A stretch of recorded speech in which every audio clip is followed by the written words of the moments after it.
ام یقولون افترا. اب روئے سخن ایک آیت کے اندر دوبارہ سے مشرکین عرب کی طرف آیا کہ یہ کافر کہتے ہیں کہ نبی نے قرآن خود گھڑ لیے. قل ان افتریتہ فعلی اجرامی. اے نبی فرماؤ کہ اگر یہ قرآن میں نے خود گھڑا ہے نا تو اس جرم کا وبال بھی مجھ پہ ہی ہوگا. وَأَنَا بَرِيءٌ مِّمَّا تُجْرِمُونَ. اور میں بری الذمہ ہوں ان گناہوں سے جو تم کر رہے ہو. دیکھیں اللہ کا تو سٹائل ہی بات کرنے کا اور ہے. ویسے یہ انتہائی گستاخانہ آیات ہیں قرآن میں اس طرح کی جتنی ہے نا جو ادھر صوفیت کی ڈاکٹرن ہے. اب مجھے بتائیں یہ جواب ہونا چاہیے تھا کہ اے نبی تم فرماؤ کہ اگر میں نے اللہ پہ جھوٹ باندھا ہے تو اس جرم کا وبال بھی مجھ پہ ہی ہوگا. وہ کہیں گے توبہ توبہ کر یار, مطلب نبی کس طرح کہہ سکتا ہے کہ میں جھوٹ بنے ہے. بھائی سمجھانے کے لیے ہر لیول پہ اترنا پڑتا ہے. لوگ کہتے ہیں نا باتیں کہاں سے آ جاتی ہیں, جب گمراہیاں آتی ہیں نا تو باتیں آتی ہیں. جب تم کہو گے نا کہ بابے نے سمندر روکا ہوا ہے تو اللہ تعالیٰ اپنے کسی بندے کے دماغ میں ڈالے گا کہ کوئی بڑے سے بڑا انسان ہو اپنا پیشاب بھی نہیں روک سکتا, کیونکہ یہ سمندر روکنے والی بات جب آئے گی تو یہ بات آئے گی. حضرت ابوبکر صدیق کے دماغ میں یہ بات کہاں سے آئی؟ قرآن و حدیث میں تو کہیں نہیں لکھی تھی کہ جو محمد کی عبادت کرتا تھا جان لے محمد مر چکے. قرآن میں تو نہیں لکھا ہوا تھا یہ, اور نہ کسی صحابی نے حضور کی عبادت کی تھی. یہ اللہ نے ان کے دماغ میں ڈالا کہ یہ کیا ہے. اس کی وجہ یہ ہے کہ جیزس کرائسٹ کو لوگوں نے خدا بنایا, کہیں محمد رسول اللہ دوسرے جیزس کرائسٹ نہ بن جائے. حضور کی بات یقیناً انہیں یاد آئی ہوگی کہ دیکھنا میری شان بلند نہ کرنا, جس طرح عیسیٰ ابن مریم کو لوگوں نے بڑھا دیا تھا, میں اللہ کا بندہ اور اس کا رسول ہوں. اسی کو ایلبریٹ کر دیا حضرت ابوبکر صدیق نے انتہائی گستاخانہ خطبے میں, انورٹڈ کاماز کے اندر ان کی نظر میں. وہ ہمارے استاد مولانا اسحاق صاحب کہتے تھے نا, او بھائی جب توحید بیان کریں گے تو آٹومیٹکلی گستاخی ہو جائے گی. کیوں؟ تم نے توحید کو گستاخی سمجھا ہوا ہے, تمہاری نظر میں تو آٹومیٹکلی گستاخی ہو جائے گی نا. تو یہ گستاخی تو ہونی ہے, کیونکہ توحید کا تو مطلب ہی ہے کہ اختیار اللہ کے پاس ہے, مخلوق کچھ نہیں کر سکتی. پھر عجیب و غریب نا انہوں نے نا وہ مت اور عجیب و غریب واقعات مشہور کیے ہیں لوگوں کے جذبات کے ساتھ کھیلنے کے لیے. اور جی ایک بار وہابی دا تے سنی دا مناظرہ ہو گیا, حضور دی ذات ہوتے وہابی پوری رات جو ہے وہ ایسی آیتیں ڈھونڈتا رہا جس میں حضور کی تنقیص تھی, اور جو سنی جو ہے وہ نبی الاسلام کی شان ڈھونڈتا رہا. تو صبح جناب مناظرے میں جب دونوں اکٹھے ہوئے انہیں پوچھا ہاں تو راتی کے کردہ رہے؟ سرکار میرے سامنے گلا کرو میں تھن پنا تھوڑے بابیاں دا بابا آ گیا دنیا تے ہن. ٹھیک ہے, میں انہوں دساں کہ میں ابوبکر صدیق دا خطبہ ڈھونڈتا رہا تے منوں پتہ لگے کہ میں ابوبکر آر نبی نو مننا وا یا ابو جہل آر مننا. تو دس ابو جہل تو کنوں ڈھونڈتا رہا قرآن چو کے کٹدا رہا؟ اور نبی کی شانیں جو تم قرآن سے نکال رہے ہو ان شانوں سے کس کو انکار ہے؟ کیا نبی کی شان کا مطلب یہ ہے کہ نبی خدا کا بیٹا بن جائے گا؟ عیسیٰ ابن مریم جیسی شان قرآن میں کسی کی نہیں آئی ہے, کسی پیغمبر کی نہیں. لیکن اللہ نے کہا کہ اگر اللہ ارادہ کرے عیسیٰ کو, ان کی ماں کو, سب کو ہلاک کر دے, اللہ کا کوئی کیا بگاڑ لے گا؟ عیسیٰ اور ان کی ماں روٹی کھانے کے محتاج تھے, وہ نہ تو کسی کے نفع کے مالک تھے نہ کسی کے نقصان کے. یہ اس شخص کے بارے میں آ رہا ہے جس کو کہا اللہ نے وجیہن فی الدنیا والآخرہ ومن المقربین, اور معجزات ایسے جو کسی پیغمبر کو نہیں دیے گئے. مردوں کو زندہ کرنا اللہ کے اذن سے, مٹی کی مورت بنا کے پھونک مارنا اور اس کا پرندہ بن جانا, یہ معجزہ کسی پیغمبر کو نہیں دیا گیا, کسی پیغمبر کو. لیکن سینٹرڈ کر کے انہی کو اللہ تعالیٰ نے سامنے رکھا کہ یہ فرق ہے بھائی انبیاء میں اور خدا میں. پھر اسی طریقے سے چیزیں بیان ہوتی ہیں. وہ جی پھر مناظرے سے پہلے جب پوچھا تو وابی نے کہا ہاں جی میں تو یہی آیتاں لفظا رہا. تو انہوں نے کہا بس دیکھ لے کون نبی دی شان ڈھونڈتا ہے تو کون تنقیص ڈھونڈتا ہے. اگر کسی کا یہ عقیدہ ہے کہ توحید بیان کرنے سے نبی کی تنقیص ہوتی ہے تو یہ بلیم وہ کسے دے رہا ہے؟ اللہ کو. انہوں نے انبیاء کو منی گاڈ مانا ہوا ہے اور اولیاء کو منی رسول مانا ہوا ہے. یہ میرا ایک جملہ ہزاروں کتابوں پہ بھاری ہے. یعنی آپ ہزاروں گمراہیاں ایک کتاب میں جمع کریں نا اور آپ اس کی وجہ پوچھیں نا تو یہ ہے کہ یہ نبیوں کو منی گاڈ مانتے ہیں اور اولیاء کو منی رسول مانتے ہیں. بس یہ وہ فرق ماننے کے لیے تیار ہی نہیں ہے چونکہ قرآن تو پڑھا ہی نہیں ہے. اب ان ساری باتوں کے ہوتے ہوئے مجھے تو صبح شام ان کے اوپر قنوت نازلہ پڑھنی چاہیے, لیکن میں سمپل کہتا ہوں کہ مرنے سے پہلے اے مسلمان کر لے اس پہ غور, کتابوں کا خدا اور ہے بابوں کا خدا اور کتابوں کے خدا اور بابوں کے خدا میں یہ فرق ہے کہ جو بابوں کا خدا ہے نا بس وہ خدا بڑا بھائی اور نبی چھوٹا بھائی، بس اتنا فرق ہے. لیکن کتابوں کا خدا یہ کہتا ہے کہ خدا خدا ہے، مخلوق مخلوق ہے. لیکن یہ باتیں اب کون کرے؟ یہ جب باتیں آپ نہیں کریں گے دماغ کوئی نہیں کھلیں گے. توحید تو اتنے عرصے سے بیان ہو رہی تھی، لیکن توحید کا مطلب توہین رسالت لیا جاتا تھا. ہم نے توحید بیان کی ہے نا، آئے نہ کوئی سامنے. میرے پاس تو سیدھا بھائی چھوڑ دو تم شان رسالت کی بات. چشتی رسول اللہ، اشرف تھانوی رسول اللہ پارٹی کیسے کر سکتی ہے؟ کبھی نہیں کر سکتی. تمہارے بزرگوں نے اپنے ناموں کے کلمے پڑھائے ہیں، تمہیں کوئی حق ہی نہیں پہنچتا. تم تو نبی کا دفاع کر ہی نہیں سکتے. نبی کا دفاع کا حق تمہارے پاس سے نہیں ہے، اس کے کاپی رائٹ سب انجینئر صاحب کے پاس ہیں. ہاں، یہ رائٹس ہم آپ کو نہیں دیں گے.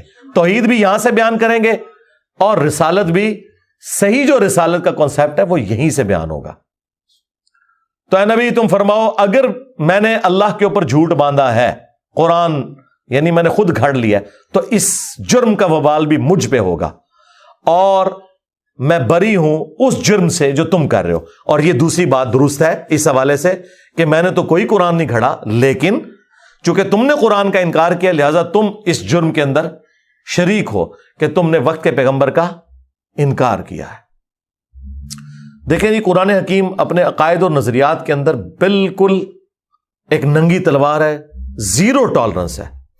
اگر کسی شخص کو انبیاء کا سٹیٹس نہیں پتا، انبیاء کرام کی ذمہ داری، ان کے مراتب نہیں پتا، اور وہ اپنے زوم میں انبیاء کرام کے ساتھ چیزیں منسوب کیے ہوئے ہیں، تو عقیدت اور جذبات کی بنیاد کے اوپر ایسے عقائد منسوب کرنا، سب سے پہلے انبیاء کرام اس سے اعلان برات کرتے گے. نبی علیہ السلام تو دنیا میں بتا کے چلے گئے کہ میری شان کو اس طرح بلند نہ کرنا جس طرح لوگوں نے جیزس کرائسٹ کی شان کو بلند کیا تھا. میں اللہ کا بندہ اور اس کا رسول ہوں، مجھے اللہ کا بندہ اور اس کا رسول کہنا.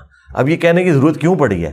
اسی لیے پڑی ہے کہ آپ کو پتا تھا کہ انبیاء کرام کی ہستیاں اللہ تعالیٰ کی سلیکٹڈ ہستیاں ہوتی ہیں جن کو اللہ تعالیٰ معجزات عطا فرماتا ہے، شان عطا فرماتا ہے، اور اسی وجہ سے لوگ ڈیویٹ ہو کے ان کے اندر خدا کو اس حوالے سے ڈھونڈنا شروع کر دیتے ہیں کہ شاید یہ خدا کی شکل میں دنیا میں اتر آئے ہیں. اور آج دیکھ لیں تقریباً 75 کروڑ کے قریب ہیں پروٹیسٹنٹ جو حضرت عیسیٰ کو اللہ مانتے ہیں. 75 کروڑ، جی اتنے بریلوی دیوبندی نہیں ہے دنیا میں جتنے پروٹیسٹنٹ ہیں. اور اللہ کیا کہہ رہے ہیں؟ لقد کفر الذین قالوا ان اللہ هو المسیح ابن مریم. بے شک وہ لوگ کفر کر رہے ہیں جو یہ کہہ رہے ہیں کہ اللہ ہی عیسیٰ ابن مریم ہے. قل فمن یملک من اللہ شیئا، اے نبی ان سے فرماؤ کہ اللہ کا کوئی کیا بگاڑ لے گا. ان اراد ان یہلک المسیح، کہ اگر اللہ تعالی ہلاک کر دے مسیح کو اور ان کی ماں کو اور جتنے زمین میں ہیں، سارے بزرگ بابے جتنے زمین میں ہیں سب، اگر ان کو اللہ ہلاک کر دے، وصال شریف نہیں ہلاک، یہ غصے کا اظہار ہے تاکہ فرق پتہ چلے. یعنی اگر آپ یہ دیکھیں یہ ووکیبلری کا جو استعمال ہے یہ اسی لیے تاکہ آپ کے دماغ کھولے جائیں. اور یہ اللہ کہہ سکتا ہے، بندے نہیں کہہ سکتے. سرکار اللہ نے کسے کہا ہے؟ فرشتوں کو کہا ہے یا ہمیں کہا ہے؟ ہمیں کیوں کہا ہے؟ کہ ہم نے اسی طریقے سے آگے بات کرنی ہے. نبی کو کہا گیا قل فمن یملک من اللہ شیئا، اے نبی ان سے کہیں جب کوئی بھی عیسیٰ ابن مریم کے بارے میں یہ بات کرے تو ان سے کہو کہ اللہ کا کوئی کیا بگاڑ لے گا. تو یہ پوری امت کے لیے. اور حضرت ابوبکر صدیق نے تو ہمارا مسئلہ ہی آسان کر دیا. 8 جگہ حدیث آئی ہے بخاری میں اور 4 جگہ تفصیلی. من کان یعبد محمدا فان محمدا قد مات. دیکھو جو بھی تم میں محمد کی عبادت کرتا تھا جان لے کہ وہ مر چکے. اللہ اکبر. وصال شریف نہیں، شہید شریف نہیں، وفات شریف نہیں، فإن محمدا قد مات. ومن یعبد اللہ، اور جو کوئی اللہ کی عبادت کرتا تھا وہ جان لے فإن اللہ حی لا یموت، کہ بے شک اللہ تعالی زندہ ہے، اسے کبھی موت نہیں آئے گی. تو یہ بات یاد رکھیں، یہ بڑا سینسٹیو ایشو ہے. اور یہ انبیاء کرام کی جو دعوت سینٹرڈ اراؤنڈ توحید ہوتی ہے وہ اسی وجہ سے ہے کہ انہیں پتہ ہے کہ اللہ کا کیا سٹیٹس ہے اور بندوں کا کیا سٹیٹس ہے. اگر خدا کا تعارف کسی کو ہے نا، وہ جرت نہیں کر سکتا. مجھے بتائیں ایک عام انسان جس میں تھوڑا سا ایمان ہے، کیا وہ اپنی عبادت کروا سکتا ہے؟ کیا وہ اپنے سامنے کسی کو جھکا سکتا ہے؟ کیا وہ یہ دعویٰ کر سکتا ہے کہ سارے بزرگوں کی گردنوں پہ میرا پاؤں ہے؟ ہاں، تو یہ قصیدہ غوثیہ میں پڑھتے ہیں، گولڈا شریف ہر جمعے کو پڑھا جاتا ہے، لوگ کھڑے ہو کے شوق سے پڑھتے ہیں، سبحان اللہ بھی کہتے ہیں سننے والے. اور دوسری طرف یہ کہتے ہیں کہ جی اللہ کا جتنا کوئی بڑا بندہ ہوتا ہے اس میں اتنی عاجزی پائی جاتی ہے.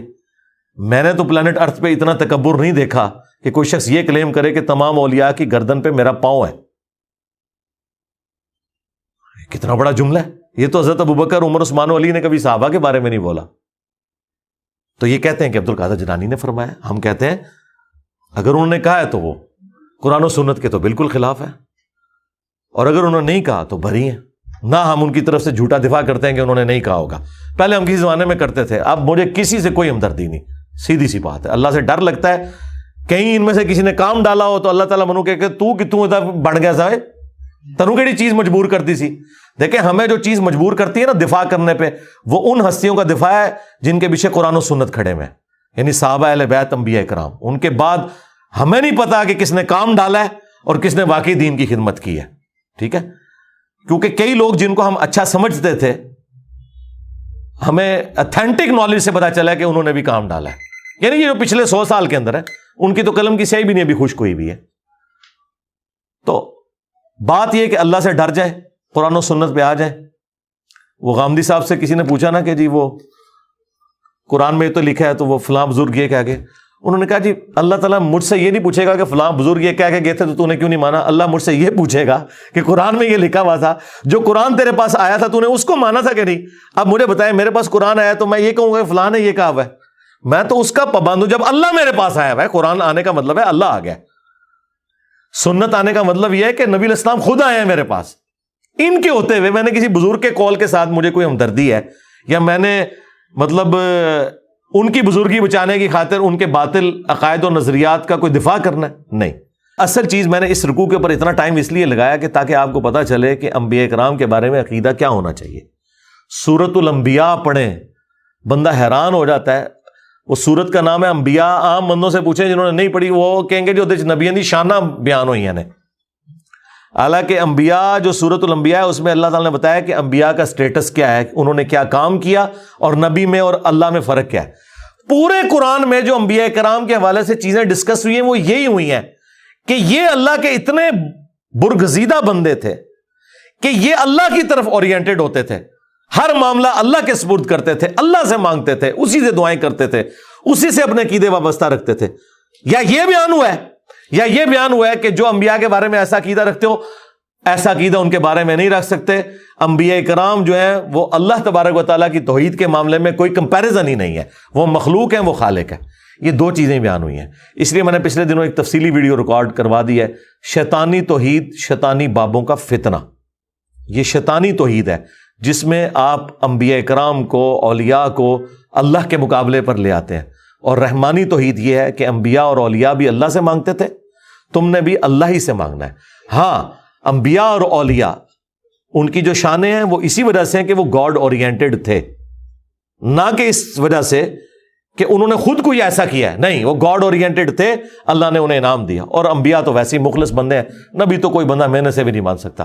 وہ اللہ تعالیٰ نے جسے عطا فرما دیا وہ اللہ تعالیٰ کے مخلص بندے ہیں، ان کے برابر تو کوئی بھی نہیں پہنچ سکتا. لیکن یہ ساری تعریفیں کرنے کے بعد ان ہستیوں کو اونچا نہیں کرنا ہوتا، خدا اورینٹڈ ہونا ہے. ہم عام مسلمان ہیں نا. اب مجھے بتائیں، اللہ کے فضل سے میں نے جو سٹیٹس اویل کیا ہے اس دعوت کے عوض، ختم نبوت کی برکت سے، اس طرح کا سٹیٹس انسانی ہسٹری میں بڑے کم لوگوں نے اویل کیا ہوگا. لیکن مجھ سے اگر کوئی آ کے پوچھے، میرے سامنے کوئی جھکنے کی کوشش کرے، میرے پاؤں کو ہاتھ لگانے کی کوشش کرے، تو میں فوراً ڈر جاتا ہوں کہ یار یہ خدا کیا سوچے گا میرے بارے میں، مجھے آخرت کی.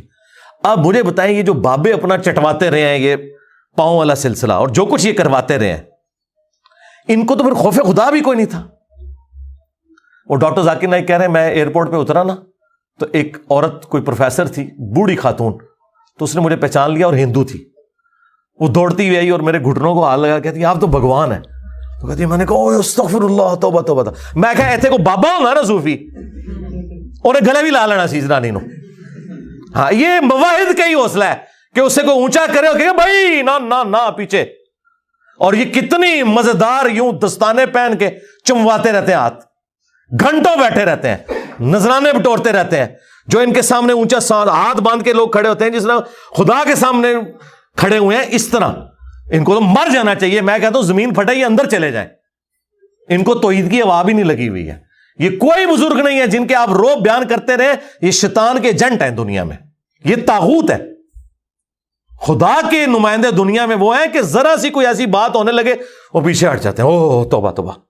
ایک صحابی مسند احمد میں حدیث ہے, حضور کو کہہ رہے ہیں یا رسول اللہ ما شاء اللہ و شئت, جو اللہ چاہے اور جو آپ چاہیں. یار صحابی نے تو کبھی شرک کا سوچا بھی نہیں. حضور کیا کہہ رہے ہیں اجعلتنی للہ ندا, تو نے مجھے اللہ کے مقابلے پہ کھڑا کر دیا. بل قل ما شاء اللہ وحدہ, بلکہ کہے جو اکیلا چاہے. اس کے اوپر نبی علیہ السلام کو جواب بڑے اچھے طریقے سے دیا جا سکتا تھا. آج کا اگر کوئی بریلوی ہوتا کہ یا رسول اللہ آپ اللہ کے بندے ہیں, وہ اللہ, میرا کہنے کا مطلب یہی تھا کہ جو اللہ چاہے اس کے بعد جو آپ چاہیں, کوئی دوسری بات ہی نہیں بھائی. حضور کو پتا تھا کیونکہ نبی علیہ السلام کو اللہ کا خوف تھا. جسے اللہ کا خوف ہوتا ہے نا, جو گاڈ اورینٹڈ ہوتا ہے, اس سے پتہ ہے یہ معاملہ کتنا سینسٹیو ہے. اللہ تعالیٰ کس قسم کی توحید چاہتا ہے اپنے بندوں سے. جن لوگوں کو توحید کا تعارف نہیں ہے نا, وہ آپ کو یہ سارے کرتب کرتے ہوئے نظر آئیں گے اور اتنے بڑے بڑے دعوے کرتے ہوئے نظر آئیں گے. دعویٰ جس نے کر دیا نا کہ میں کر لواں گا, ٹھیک ہے, ہاں یہ آپ دعویٰ کر سکتے ہیں کہ انشاءاللہ میری اتنی پریکٹس ہے کہ میں سینچری مار لوں گا, یہ آپ کر سکتے ہیں. خدا سے متعلق کوئی دعویٰ کہ آخرت کسی کی آپ سنوار سکتے ہیں, یہ دعویٰ کرنا شرک ہے. ہاں دنیا میں آپ دعویٰ کر سکتے ہیں, کوئی بھی بندہ کہہ سکتا ہے کہ میں نے اتنی محنت کی ہے کہ میں پرائم منسٹر بن جاؤں گا, تیرا حق ہے تو کہہ.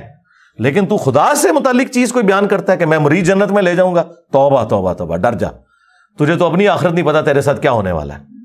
تو یہ دعوے صرف وہ لوگ کرتے ہیں یا وہ شیطان کے ایجنٹ ہیں دنیا میں, یا جاہل مطلق ہیں, پاگل, مینٹل, مجنون, کلندر, جو مرضی بھی لفظ کر دو, ورنہ جس میں تھوڑی سی عقل ہے وہ اللہ سے ڈرتا ہے, وہ کبھی سوچ بھی نہیں سکتا. سورۃ الاعراف کی آیت نمبر 188, جو میں کہتا ہوں قرآن کی سب سے سخت آیت ہے عقیدہ توحید کے حوالے سے. اور یہ آیت اگر آپ چوک میں اعلیٰ حضرت کا ترجمہ پڑھ کے بھی سنا دینا تو آپ کے اوپر 295 سی انہوں نے لگا دینی ہے. قُلْ لَا أَمْلِكُ لِنَفْسِي نَفْعًا وَلَا ضَرًّا, وہی بات اے نبی تم خود فرما دو اپنی مبارک زبان سے کہ میں تو اپنی جان کے لیے بھی کسی نفع و نقصان کا مالک نہیں ہوں, باقی تو شاید چھڑ دو. الا ما شاء اللہ, ہاں جو اللہ میرے لیے فیصلہ کرے, اس نے فیصلہ کرنا ہے کہ مجھے کون سی نفع مند چیز پہنچے گی اور کون سی نقصان والی. اچھا بعض جاہل مولویوں نے نا الا ما شاء اللہ کو اس طرح ریلیٹ کیا کہ ہاں جو اللہ چاہتا ہے نا اتنا میں نفع نقصان کا مالک ہے ہوں. اندازہ کریں وہ بھی جھوٹ نکلا. یہ تو حضور اپنی بات کر رہے ہیں, آپ کے نفع نقصان کی تو بات پھر بھی نہیں ہو رہی. میں اپنی جان کے لیے بھی کسی نفع نقصان کا مالک نہیں مگر جو اللہ چاہے. تو یہ انہوں نے جو دھوکہ دیا وہ اسی آیت میں پکڑا گیا.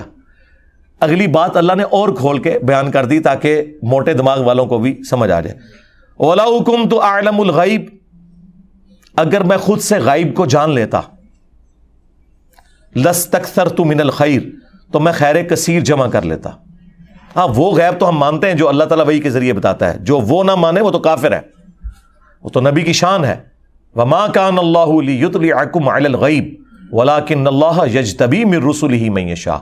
اللہ کی یہ شان نہیں کہ ہر ایک کو غیب پر اطلاع دے, وہ اپنے پیغمبروں میں سے جسے چاہتا ہے چن لیتا ہے, اور تمہارا کام ہے اللہ اور اس کے پیغمبروں کے اوپر ایمان لے کر آؤ. لیکن اگر نبی علیہ السلام خود سے غیب جان لیتے کہ مستقبل میں کیا ہونے والا ہے, تو اے نبی تم فرما دو میں خیر کثیر جمع کر لیتا. ظاہر ہے جب آپ کو مستقبل کا حال پتہ چل جائے, آج کے دور میں سمجھنے کے لیے کہ ڈالر کی قیمت یا گولڈ کی اوپر جانے والی ہے, آپ دیکھیں اس ایک سال میں ڈبل ہو گیا گولڈ. مجھے اس لیے پتا ہے کہ مجھے اس دفعہ ڈبل زکات نکالنی پڑی ہے اسی گولڈ کی, جو گولڈ اتنا ہی پڑا ہوا ہے, زکات ڈبل دینی پڑی ہے. کیوں؟ قیمت اوپر چلی گئی.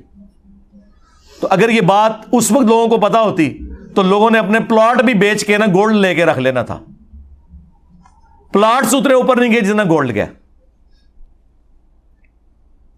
وما مسنی السوء، خیر کثیر بھی جمع کر لیتا اور کبھی مجھے کوئی تکلیف نہ پہنچتی. یقیناً اگر کسی شخص کو یہ پتا چل جائے کہ آج اتنے بجے اگر یہ روڈ کراس کرے گا تو ایک ٹریلے کے نیچے آ کے مارا جائے گا، وہ اس دن نہیں پوری زندگی اس روڈ کو کبھی کراس نہیں کرے گا، دوسرے راستے سے جائے گا. لیکن ایسا نہیں ہوگا، کبھی بھی نہیں ہوگا. اللہ تعالیٰ نے اس طرح کا کبھی کسی کو اختیار دیا ہی نہیں ہے. جو دیا وہ غیبی خبر کے طور پر دیا اور وہ ٹال نہ کوئی سکا. وہ ویسے ہی ہوا جیسے صحیح مسلم میں حدیث ہے، حضرت عمر کہتے ہیں نبی علیہ السلام نے غزوہ بدر سے ایک دن پہلے زمین پہ لکیریں کھینچی، کل یہاں ابو جہل کی لاش ہوگی، یہاں عتبہ کی، یہاں شیبہ کی، اور اللہ کی قسم انہی جگہوں پہ اگلے دن وہ لاشیں پڑی ہوئی تھی. یہ حضور کو اللہ تعالیٰ نے غیبی خبر دی، وہ ٹال نہیں سکتی تھی کبھی بھی. تو اے نبی تم فرما دو کہ اگر میں خود سے غیب جان لیتا تو میں خیر کثیر جمع کر لیتا اور نہ مجھے کوئی تکلیف پہنچتی. ان انا الا نذیر و بشیر، میں تو نہیں ہوں مگر ڈر سنانے والا اور خوشخبری سنانے والا. لقوم یؤمنون، ان کے لیے جو بات ماننا چاہیں، ایمان لانا چاہیں. میرا سٹیٹس پیغمبروں والا ہے، میں کسی کے نفع نقصان کا مالک نہیں ہوں. اور نفع نقصان میں وہ ساری چیزیں ہیں، آکسیجن، کھانا پینا، ٹوائلٹ یعنی پیشاب، نیند، یہ تمام چیزیں. اگر رسول اللہ کا یہ سٹیٹس ہے سرکار تو بابے تو شاہ ہی کوئی نہیں. ہاں، کیونکہ میرے نبی سا ہے ہی کوئی نہیں، تیرے بابے تھے شاہ ہی کوئی نہیں. اس لیے میں کھول کھول کر چیزیں بیان کرتا ہوں تاکہ کسی موٹے دماغ میں بھی کوئی کہیں کو کیڑا گھسا ہوا ہے نا، کسی شیطان نے گھسایا ہوا ہے تو اسے سمجھ آ جائے. قرآن اور احادیث اپنی تعلیمات کے اندر اتنے واضح ہیں کہ اس میں شیطان کا کوئی دخل نہیں ہے. یہ مولوی ہیں جو آپ کو آیات اور احادیث نہیں بتاتے بلکہ اپنے بزرگوں کی تعلیمات بتاتے ہیں، جس کی وجہ سے آپ ڈی ٹریک ہو جاتے ہیں. اور پھر جب ہم آپ کو سمجھاتے ہیں تو ان کی چیخیں نکلتی ہیں، کیونکہ انہیں پتہ چل جاتا ہے کہ آپ انجینئر صاحب جو بتا رہے ہیں نا، تو سب سے پہلے تو آ کے ہمارے گاٹے ہماری عوام نے فٹ ہونا ہے کہ جناب تسی کے سانو قرآن حدیث پڑھا دے رہے. حضور کے لیے سب سے سینسٹیو ایشو ہے ہی توحید تھا، اس لیے آپ نے آخری وقت کے اندر توحید کے اوپر ہی بات کی ہے. بخاری مسلم دونوں میں حدیث ہے. اما عائشہ سلام اللہ علیہا کہتی ہیں کہ نبی علیہ السلام کے آخری دن بیماری کے چل رہے تھے، آپ تکلیف کی وجہ سے بار بار اپنی چادر اپنے چہرے مبارک سے ہٹاتے، پاس ایک پانی کا برتن تھا اس سے ہاتھ گیلا کر کے بخار کو ٹھنڈا کرنے کی کوشش کرتے، اور بار بار یہ کہتے لعن اللہ الیہود والنصارى اتخذوا قبور انبیائہم مساجدا، اللہ کی لعنت ہو یہود و نصارہ کے اوپر، انہوں نے اپنے نبیوں کی قبروں کو سجدہ گاہ بنا لیا تھا. آخری وقت کیا بات ہو رہی ہے کہ نبیوں کو اللہ کے مقابلے پہ کھڑا نہ کر لیا جائے. اور اما عائشہ کہتی ہیں رسول اللہ ہمیں ڈرا رہے تھے، اور اگر یہ خدشہ نہ ہوتا کہ لوگ رسول اللہ کی قبر پہ سجدے شروع کر دیں گے تو میں حضور کی بیوی ان کی قبر مبارک کو لوگوں کی زیارت کے لیے اوپن چھوڑ دیتی، یعنی حجرے کی دیوار گرا دی جاتی، جو چاہے جس وقت چاہے قبر رسول پہ حاضر ہو. حجرے کی دیوار نہیں اما عائشہ نے گرائی، آج تک نہیں گری اللہ کے فضل سے. آج بھی وہ خیر اب تو بہت پیچھے جا چکی ہے، اب جالیاں اس کے آگے. اما عائشہ کو تو کسی نے نہیں کہا کہ حضور نے کہا تھا مجھے تو تم سے شرک کا خدشہ ہی نہیں ہے، تو آپ آخری وقت میں اس کو شرک سے کیوں ریلیٹ کر رہی ہیں؟ اس زمانے میں کہانیاں نہیں ہوتی تھی. وہ آپ میری ویڈیو دیکھیں، مجھے تم سے شرک کا خوف نہیں. وہ حضور نے اسپیسیفکلی صحابہ کرام کے بارے میں کہا تھا، اور صحابہ کے پیٹرن پہ صرف ایک جماعت قیامت تک شرک سے محفوظ رہے گی، یہ میں مانتا ہوں. ایک جماعت، جس طرح کہ بنی اسرائیل پوری کی پوری گمراہ ہو گئی، یہ امت پوری گمراہ نہیں ہوگی. اس لیے حضور نے کہا تھا مجھے اپنی امت سے شرک کا خوف نہیں کہ یہ ساری مشرک ہو جائے. باقی وہ ویڈیو آپ دیکھ لیں. حضور تو صحیح بخاری میں ہے، حضرت عمر کہتے ہیں میں نے ممبر پہ حضور سے خود سنا ہے کہ دیکھنا میری شان کو اس طرح بلند نہ کرنا جس طرح نصارہ نے اپنے پیغمبر کو بڑھا دیا تھا عیسیٰ ابن مریم کو. میں اللہ کا بندہ اور اس کا رسول ہوں، مجھے اللہ کا بندہ اور اس کا رسول ہی کہنا. اور پھر ایک اور حدیث بخاری مسلم دونوں میں، حضور کے بیماری کے دن آخری چل رہے ہیں، حضور کی 3 بیویاں حضور کے پاس بیٹھی ہوئی ہیں. ظاہر ہے سب سے ایک کلوز رشتہ اس حوالے سے. اور پھر یہ بھی آزمائش کہ وہ حضور کی وفات کے بعد کوئی اور خامن بھی چوز نہیں کر سکتی. یہ کتنی بڑی آزمائش ہے. مرتبہ امہات المومنین کو ویسے نہیں مل گیا. آپ سیدہ عائشہ کی تکلیف کا اندازہ کر سکتے ہیں کہ ایک 18 سال کی بچی جس نے حضور کے بعد 47 سال زندہ رہنا ہے، اس کو اللہ نے ایک بچہ بھی نہیں دیا کہ اس کے سارے زندگی گزار لے. اکیلا وہ 47 سال کا سفر انہوں نے اس حجرے میں کیا ہے. اس تکلیف کا کوئی اندازہ لگا سکتا ہے؟ اہم ہی نہیں اتنا بڑا مرتبہ. عمار ابن یاسر جو ہے وہ کوفے کے ممبر پہ کہہ رہے کہ لوگوں، عائشہ دنیا اور آخرت میں تمہارے نبی کی بیوی ہے، مرتبہ نہیں کم ہو سکتا. اگرچہ انہوں نے خلیفہ وقت کے خلاف خروج کیا، مرتبہ نہیں کم ہوا، لیکن اللہ تمہیں آزما رہا ہے کہ عائشہ کی اطاعت کرتے ہو یا اللہ کی اطاعت کرتے ہو حضرت علی کا ساتھ دے کر، کیونکہ وہ اولی الامر منکم وہ ہیں. لیکن عمار ابن یاسر نے اما عائشہ کا مرتبہ نہیں کم کیا کہ ان کی اس غلطی سے ان کی زندگی کو 0 سے ملٹیپلائی کر دیں. کہا دنیا اور آخرت میں تمہارے نبی کی زوجہ ہیں. یہ ایک آزمائش ہے کہ تم نے اللہ کی اطاعت کرنی ہے یا عائشہ کی اطاعت کرنی ہے. اس لیے میں کہتا ہوں میں عمار ابن یاسر والا شیعہ ہوں، میں رافضی والا شیعہ نہیں ہوں. مرتبہ کم نہیں ہوگا، ہاں اختلاف رائے اپنی جگہ رہے گا. تو اما عائشہ اس حجرے میں رہی 47 سال تک. تو اما عائشہ بیٹھی ہوئی ہیں، سیدہ ام سلمہ بیٹھی ہوئی ہیں اور ام حبیبہ بیٹھی ہوئی ہیں. 3 بیویاں حضور کی، اور ان میں سے یہ تو سینئر بیویاں ہیں، اسلام میں بھی سینئر ہیں. انہوں نے ہجرت مدینہ سے پہلے ہجرت حبشہ بھی کی ہوئی ہے. تو وہ ہجرت حبشہ کا ذکر کرتے ہوئے کہتی ہیں ام حبیبہ اور ام سلمہ کہ یاد ہے کہ جب ہم وہاں سے گزرے تھے، ہم نے ایک ماریہ نام کا گرجا دیکھا تھا جس میں کچھ قبریں بھی تھیں اور تصویریں بھی لٹکی ہوئی تھی. حضور نے بس یہ بات سنی، آپ تکلیف کے عالم میں اٹھ کے بیٹھ گئے. توحید is the most sensitive issue in the sight of Allah and his beloved prophet صلی اللہ علیہ وآلہ وسلم. کہا یہی تو ان میں خرابی تھی، جب ان کا کوئی نیک بندہ یا پیغمبر فوت ہو جاتا تھا اس کی قبر کے اوپر سجدے شروع کر دیتے تھے، تصویریں لٹکا لیتے تھے. قیامت کے دن یہ بدترین مخلوق بنا کر اٹھائے جائیں گے. اللہ اکبر. اور حضور نے پہلے ہی ڈرا دیا کہ یہ کام تم نے نہیں کرنا.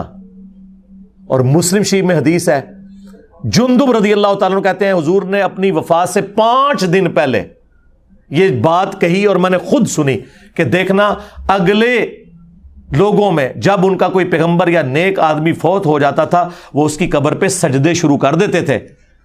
تم نے یہ کام نہیں کرنا میرے ساتھ. میں کہتا ہوں کس لیول پہ اتر کے آپ کے پیغمبر نے آپ کو سمجھایا ہے. حریص علیکم بالمؤمنین رؤوف الرحیم. یار کون ہوگا جو اتنا آپ کی آخرت کے ساتھ محبت کرے گا بجز ہمارے پروفٹ کے صلی اللہ علیہ وآلہ وسلم. مسند احمد کی حدیث ہے، نبی علیہ السلام نے فرمایا اللہم لا تجعل قبری وثنا یعبد. اے اللہ میری قبر کو وہ بت نہ بنا دینا کہ لوگ اس کی پرستش شروع کرتے ہیں. اپنی قبر کو بت کہہ دیا. وہ قبر جو ہمیں ہمارے ماں باپ اولاد سب لوگوں سے بڑھ کر عزیز ہے، جس قبر کی حاضری اس پلانٹ ارتھ کی سب سے بڑی نفلی عبادت ہے، اس قبر کو بھی کہہ دیا کہ یہ بت ہوگا اگر اللہ کے مقابلے پر اس پہ بھی سجدے شروع ہو جائیں گے. اور تواڈے بابے دے مزار تے شاہی کوئی نہیں، لے جاؤ تم بابے اپنے. جس قبر کی عظمت تھی اس کا سٹیٹس کلیئر کر دیا ہے، اللہ میری قبر کو بت نہ بننے دینا کہ لوگ پوجا کریں. نبی کا تو کوئی قصور نہیں، لیکن حضور خود اپنی قبر کے بارے میں کہہ رہے ہیں کہ اسے بت نہ بنانا.